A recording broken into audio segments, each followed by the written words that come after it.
Amakuru ni meza. Umeze neza? Yego meze neza. Mumaze igihe ku ishuri, igihembwe cya mbere cyagenze gute? Ubuzima bwo ku ishuri bwagenze gute?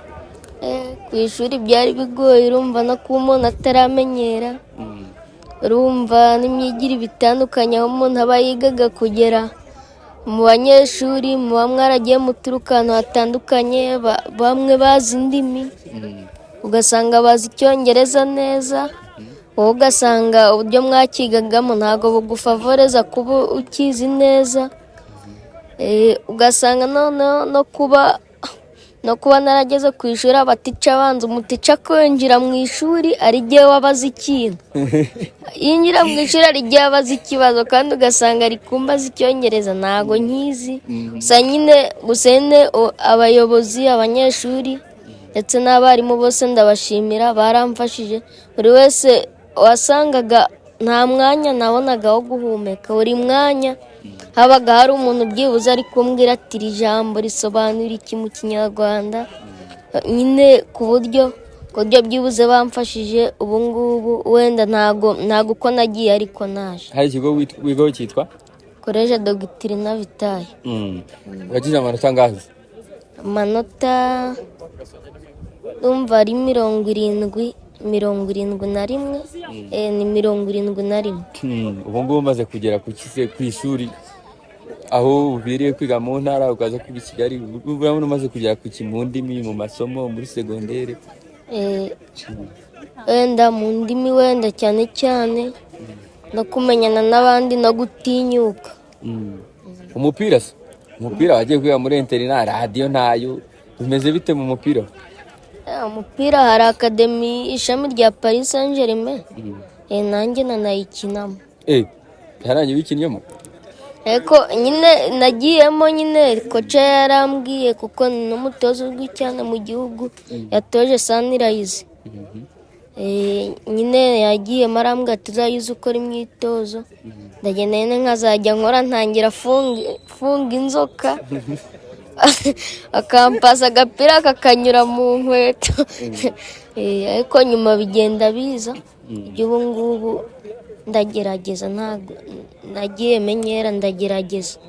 Shampiyona zo warayikurikiranye nubwo wari uri kwiga? Shampiyona ntabwo nayikurikiranye, ahubwo iby'i Burayi nibyo nagendaga menya naho rimwe na rimwe. Kuri televiziyo ku ishuri buri? Ariko naho bayizanye nyine mu minsi mike ihita yongera, sinzi uko byagenze. Hano se tumaze kureba match ya AS Kigali na Etincelle, wowe wayibonye gute sasa rero?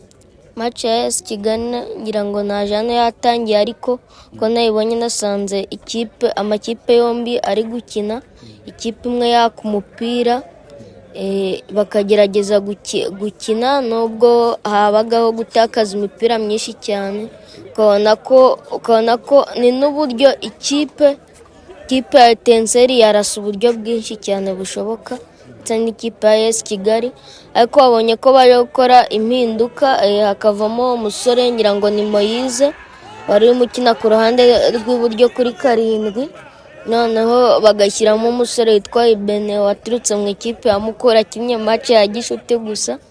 Ngira ngo waje kubona ko ariho uruhande rw'ikipe ya AS Kigali rwaje gukina gupenetera cyane, baracenga batangira kwihuta, ubona ko hatangiye no kuboneka imipira myinshi irimo irasirisimba imbere y'izamu, ubona ko haboneka n'uburyo bwinshi kuri rutahizamu w'ikipe ya AS Kigali wari uri mu kino 9, nubwo byaje kurangira ariko agenda arata uburyo, ariko Ibene hari umupira yazamukanye, ntabwo ndi ku musore bawupasanyije, ndumva ni nomero, ndumva ni Ntirushwa Nieme, biza kurangira Ibene atsinze igitego cyiza cyane rwose cy'umwataka. Vacances sasa rero, nyuma y'aka kamace muri vacances ho biteye bite?